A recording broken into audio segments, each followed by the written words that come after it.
When you're trying to create real change in your life, the difference between simply wanting something and actually getting it comes down to how you use the power of your heart alongside your mind. This isn't some mystical concept that's too far-fetched to be real.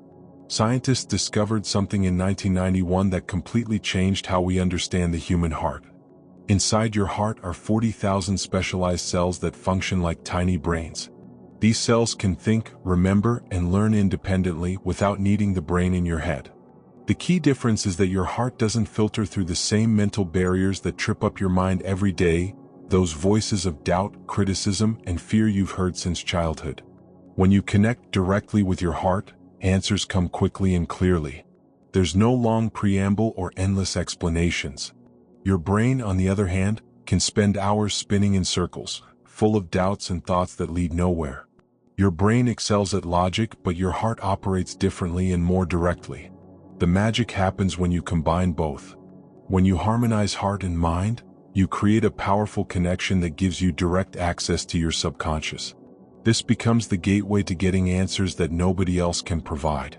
If you've had a strange dream or received a message you don't understand, you can use this system to go back and ask what it means in your life. Now let's talk about how this works practically to create real things in the world. Many people confuse intention with manifestation, and this confusion is what stops most efforts cold. When you intend something, you're usually leaving the outcome open-ended. You can intend to be abundant or intend for your perfect partner to show up, but to the universe, this just means you'll keep intending forever. There's no actual outcome specified. The approach that works is completely different. You start with the outcome as if it has already happened. This was actually a form of prayer that got edited out of Christian texts in the 4th century. The original teachings told people to begin with the healing, claim the healing, and give thanks for what's already there. People worry they're fooling themselves if they feel grateful for something they can't see yet. But here's why it works. You exist as both a physical being and a quantum being. At the quantum level, all possibilities already exist. Your perfect relationship already exists. Perfect healing already exists. Perfect abundance already exists. Through heart-brain harmony, you're literally reaching into what you might call the quantum soup of all possibilities. The heart is 5,000 times more powerful magnetically than the brain and at least 100 times more powerful electrically. When you combine these forces, you're collapsing vague possibilities into concrete reality. Think about that story of the native friend creating rain in the high desert of northern Mexico. The rain existed in quantum possibility. He claimed it through his senses, feeling like he was standing in mud, smelling the rain coming off adobe walls, feeling grateful for rain that was already happening. This is the inner technology for collapsing waves of possibility into actual events. This is why most affirmations don't work the way people use them.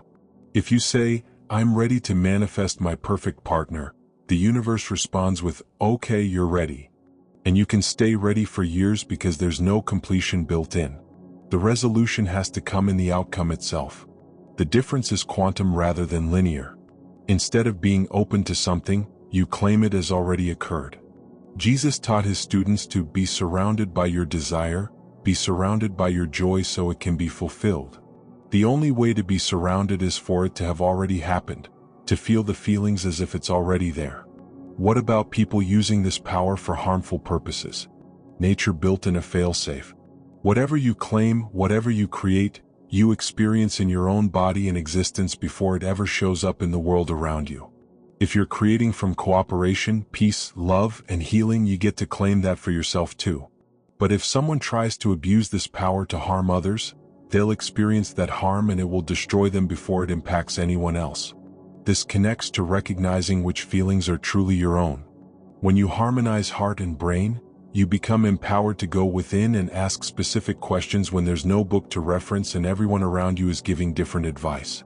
Your Cherokee ancestors called this Shantia, the single eye of the heart that knows what's right for you in this moment, not for your neighbor or parents or siblings, but specifically for you right now. The doctors in China who healed that tumor in less than 3 minutes weren't just using belief, they were claiming a reality. These were masters who understood the human energy field. They reached into the quantum field of all possibilities and claimed the one where healing had already occurred. What you saw in that ultrasound was how quickly quantum possibility can replace existing possibility. I applied this in my own life in 2000 when doctors found something in my bladder that required surgery.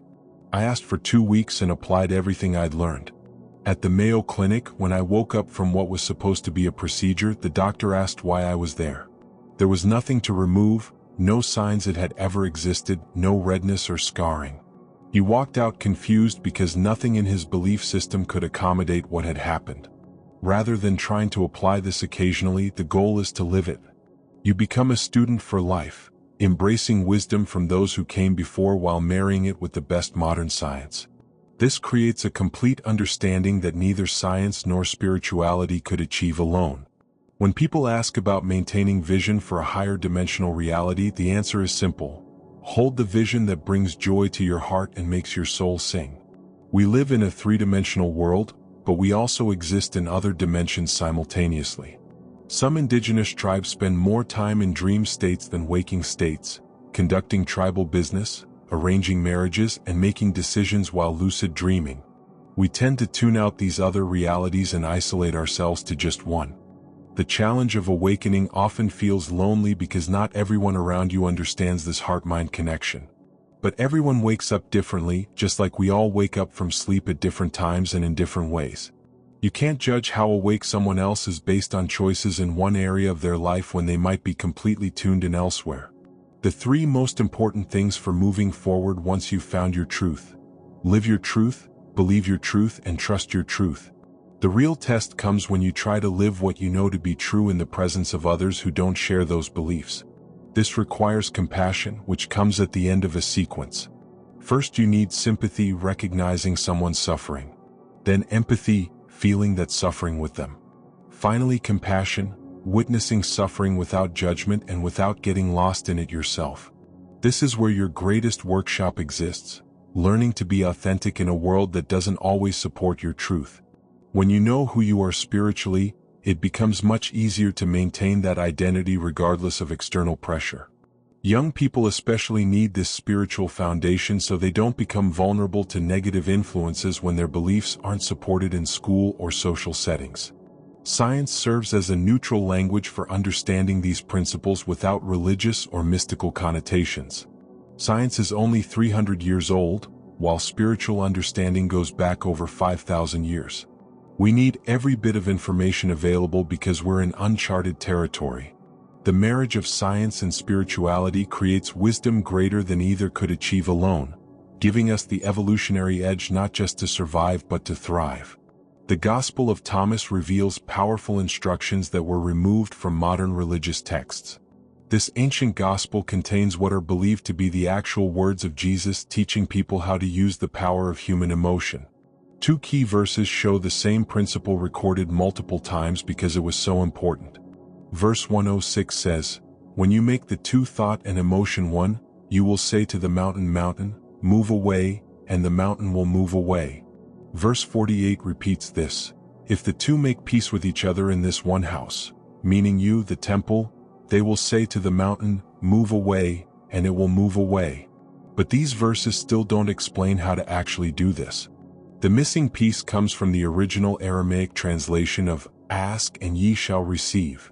The version in today's Bible is edited and condensed. The original included 2 crucial sentences that were removed in the 4th century. Ask without hidden motive and be surrounded by your answer. Be enveloped by what you desire that your gladness be full. This isn't about speaking words. It's about feeling as if you're surrounded by what you want. If you want perfect healing for a loved one, feel what it's like as if that healing has already happened. Be enveloped by that reality because that's when thought and emotion become one. You think the thought of healing and feel the love of that thought simultaneously. Ask without hidden motive means ask without judgment, without deciding what's right or wrong, good or bad. Ask from the heart, not the ego. This is exactly what those Chinese practitioners did with the cancerous tumor. They didn't judge the cancer as wrong or bad. They accepted it as one possibility among many, then chose a different reality by feeling as if the woman was already completely healed. Their chant translated to "already done," and when they got excited they said, "Now, now, now, Not in 5 minutes or next month, but now in quantum time. Physical reality must respond to the language it understands. The Buddhist traditions tell us about the quality of feeling needed, while the Judeo-Christian traditions give us instructions for creating that feeling. Think of martial artists breaking concrete blocks. The secret is that they never focus on their hand hitting the block because they know that would hurt. Instead, they focus on what happens after their hand passes through, feeling as if their hand is already in that space below the block. This metaphor perfectly captures how emotional power works. You focus on the result as if it's already accomplished. This ancient technology isn't separate from modern life. It's practical wisdom for navigating relationships, health challenges, career decisions, and any situation where you need clarity that nobody else can provide.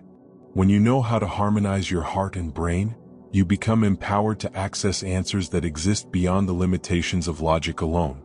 The field that connects all things doesn't recognize your voice or your thoughts. It recognizes the electromagnetic signature of your heart when you create the feeling that your prayer is already answered. This creates the electrical and magnetic waves that bring that answer into your physical experience. You become the bridge between possibility and reality, between the quantum field and the world you can touch and see.